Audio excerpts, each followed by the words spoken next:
Սիրելի նոյեմբերյանցիներ, սիրելի հայրենակիցներ, թույլ տվեք ողջունել այսօրվա մեր այս հանդիպման բոլոր մասնակիցներին եւ շնորհակալություն հայտնել մեզ աջակցելու, այս տարիների ընթացքում մեր կողքին լինելու, մեր գաղափարները կիսելու եւ նաեւ ձեր առաջարկություններով լրացնելու մեր բոլոր այն ծրագրերը, որ մենք նախատեսել ենք առաջիկա տարիներին եւ կարծում եմ, որ այսօրվա այս հանդիպումը եւ ընդհանուր առմամբ այս մեկ ամսվա ընթացքում հանդիպումները հնարավորություն են տալիս, որ մենք ոչ միայն աշխատենք այս դահլիճում, այլ նաեւ համայնքներում եւ երեք մենք աշխատելով մի քանի բնակավայրերում, նաեւ սահմանային բնակավայրերում մենք լրացրեցինք մեր բոլոր այն գիտելիքները, մեր բոլոր այն հասկացությունները, թե ինչ է անհրաժեշտ նոյեմբերյանի շրջանի համար։ Ընդհանուր առմամբ ես կարող եմ ասել, որ սահմանային մարզերի եւ սահմանային բնակավայրերի համար երկու խնդիր կա։ Առաջինը անվտանգությունն է, երկրորդը գյուղատնտեսության զարգացումը։ Եվ եթե մենք համեմատություն կատարենք այս իշխանությունների կատարած աշխատանքի հետ, մենք կտեսնենք, որ մեր թիմի ղեկավար Ռոբերտ Քոչարյանի ղեկավարության տարիներին հենց անվտանգության խնդիրների վրա է լուրջ ուշադրություն դարձվել եւ նաեւ համապատասխան պայմաններ է ստեղծվել, որպեսզի գյուղացին, սահմանային գյուղացին կարճած լինի իր հողին, նաեւ գյուղատնտեսության զարգացմամբ։ Այստեղ իմ գործընկերը Գառնիկ Դանիելյանը խոսեց դպրոցների մասին, ես կարծում եմ, որ այն գյուղը, որտեղ որ դպրոցը փակվում է, դրա հետ փակում է նաեւ այդ գյուղը, որովհետեւ գյուղը ապրում է նաեւ գյուղում գործող մտավորականության, մանկավարժների, ուսուցիչների աշխատանքի շնորհիվ, որոնք որ երեխաներին շարունակում են ընտանիքներից հետո դաստիարակել եւ նաեւ կյանքի մեծ ուղի ուղղել։ Երեք Դեղծավան գյուղում, պարոն նախագահ, մենք այսպիսի խոսակցության ականատեսը եղանք, որ Դեղծավան գյուղը չուներ դպրոց։ Իրենք գնում էին Հարևան Պտղավան գյուղը 5 կիլոմետր ոտքով, մեկ-մեկ մեքենաներով գնում էին գյուղում երեխաները սովորելու։ Ձեր ղեկավարության տարիներին մինչև 2008 թվականը բավականին լավ բարեկարգ ժամանակակից պայմաններին համաձայն դպրոց է կառուցվել եւ գյուղի երեխաները, աշակերտները սովորել են դպրոցում։ Եվ երեք մենք իմացանք, որ այդ դպրոցը փակվում է։ Բարեկարգ դպրոց եւ այս իշխանությունների այսպես որոշմամբ փակում են գյուղի դպրոցը։ Ես նորից եմ կրկնում, որ գյուղը բացի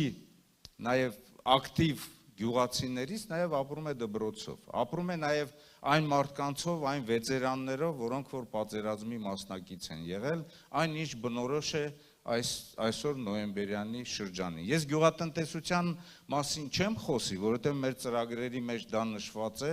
մենք վերականգնելու ենք գյուղատնտեսության նախարարությունը եւ բոլոր տարածքները ուսումնասիրվելու են եւ այդ տարածքների համար համապատասխան եւ դրամավարկային եւ հարկային քաղաքականությունը իրականացնելու եւ նաեւ կրթական ծրագրեր են իրականացնելու, աջակցելու գյուղացիներին, ինչպես զարգացնել գյուղատնտեսությունը ժամանակակից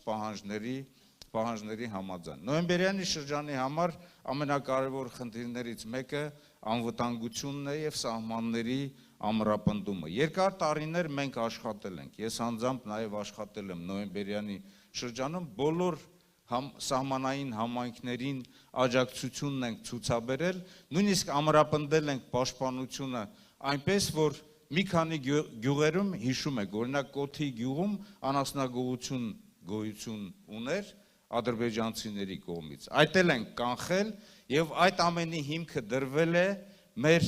թիմի առաջնորդ փորձառու ղեկավար Ռոբերտ Քոչարյանի գլխավորությամբ։ Տարիներ ի վեր սահմանների ամրապնդման հետ մեկտեղ մենք ավելացրել ենք պայմանագրային ծառայությունը,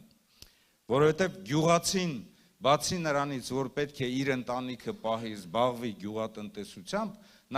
նաև շատ հաջող ինքը կարող է պաշտպանել իր սահմանները, պաշտպանել իր հայրենիքը եւ այս տարածաշրջանում գրեթե ժամկետային ծառայող չի եղել եւ հետզհետե փոխարինվել են պայմանագրային պայմանագրային ծառայողներով։ Ինչ վիճակ է այսօր բանակում տիրում, սիրելի հայրենակիցներ։ Նախ եւ առաջ ատեստացիոն այն համակարգը, որ իրենք ներառել են, չի համապատասխանում ժամանակակից պահանջներին եւ ատեստացիան, ինչ է նշանակում ատեստացիան, նշանակում է պաշտոնի համապատասխանություն, կամավոր ատեստացիա։ Զինվորական ծառայության մեջ կամավոր բառը գոյություն չունի, կամավոր կարող են լինել տարբեր տիպի կամավորական ստորաբաժանումներ։ Զինվորական ծառայությունը եւ պայմանագրային ծառայողի համար եւ նաեւ ժամկետային ծառայողի համար դա պարտադիր ծառայություն է եւ բոլորի համար պետք է ստեղծվեն պարտադիր պայմաններ, որպեսզի նրանք կարողանան իրենց ունակությունները, գիտելիքները, հմտությունները, իրենց մարտական կարողությունները պետք է կարողանան կատարելագործել։ Այսօր Հայաստանի Հանրապետության զինված ուժերում պայմաններ ստեղծված են այն մարդկանց համար, ովքեր սահմանային ծառայություն չեն անում, եւ երեք զրուցելով մեր հայրենակիցների հետ, նաեւ կային այնտեղ մարդիկ, որոնք որ քաջ տեղյակ են, թե ինչ է կատարում սահմանում։ Իսկ պայմանագրային զինծառայողների համար չի ստեղծված այն պայմանները, որպեսզի իրենք հանձնեն ճակերտավոր ատեստացիոն քննությունները եւ իրենց աշխատավարձը ավելացնեն։ Մենք հետեւյալ քայլն ենք անելու պայմանագրային ծառայողների համար։ Բարձրացվելու է ամբողջ բանակի բազային աշխատավարձը, որպեսզի պայմանագրային ծառայությունը ընդլայնվի սահմաններում եւ պայմանագրային ծառայողներն էլ արժանապատիվ աշխատավարձ ստանան։ Հակառակ դեպքում այսօր ղեկավար կազմը, շատ տեղերում հրամանատարական կազմը, ես չեմ ասում, որ նրանց աշխատավարձը բարձր չպետք է լինի, բայց նաև բարձր պետք է լինի անմիջապես սահմանում կանգնած անձնավորության, ով իր ընտանիքի հետ տվյալ համայնքին կառչած է։ Այսինքն անվտանգության համակարգը մեր ուշադրության կենտրոնում է լինելու։ Այսօրվա իշխանությունները անվտանգության համակարգը բանակը բաժանում են հնի եւ նորի։ Սա ուրացում է ամբողջ բանակի անցած ճանապարհի։ Այստեղ կան մարդիկ, ովքեր որ երկրապահներ են, վետերաններ են, կամավորականներ են եղել եւ բոլորի աշխատանքը գցում են, այսպես ջուրը մենք զրոյից ենք բանակ ստեղծում եւ վերջին անցկացված զորահանդեսը նաեւ իրենք ներկայացում են այնպես, որ զրոյից են։ Այնպես է ստացվում, որ այդ նվագախումբը, պատվո պահակային վաշտը, այդ գեներալները, սպառազինության զգալի մասը իրենք են իրենց տներից բերել, զրոյից այդ բանակն են ստեղծում։ Ես մեկ անգամ ասել եմ, որ զրոյից բանակը ստեղծելու հետ այս իշխանությունները կապ չունեն, իրանք բանակը զրոյացնելու հետ կապ ունեն։ Եվ մենք ամեն ինչ անելու ենք, որպեսզի բանակում մարտունակ բանակ հայեցակարգը, նոր պահանջներին համալրվող բանակ, նոր սպառազինության եւ ռազմական տեխնիկայի արագ կերպով համալրման այդ ամբողջ գործընթացը արագ տեմպերով իրականացվի եւ վերականգնվի երբեմնի այն համբավը հայկական բանակի, որը որ եղել է հաղթանակած, տարածաշրջանում եղել է մրցունակ, որովհետև ամեն օր առնչվել է Ադրբեջանի հետ։ Ձեր տարածաշրջանում ձեր զորամիավորման զորամասերը ամեն օր առնչվել են Ադրբեջանի բանակի հետ եւ ամեն օր հաղթանակով են դուրս եկել եւ եթե անհրաժեշտություն է եղել ամեն օր պատժել են նաեւ։ Եվ նաեւ միջազգային առումով փոխգործունակ բանակ, որովհետև մենք առաջատար չափանիշները պետք է ընդունենք մեր բանակի համար։ Այդ ամենը կարող է իրականացնել մեր թիմը փորձառու ղեկավարի ղեկավարությամբ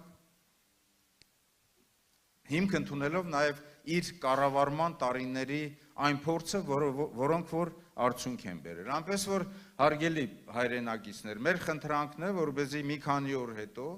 ամսի 7-ին բոլորս միակամ մեր բոլոր համակիրների, բարեկամների հետ գնանք մեր ձայնը տանք Հայաստան դաշինքին, ով մեծ հնարավորություն ունի մեր երկիրը հանել այս իրավիճակից։ Այնպես որ ամսի 7-ին մեր ձայնը տալիս ենք համար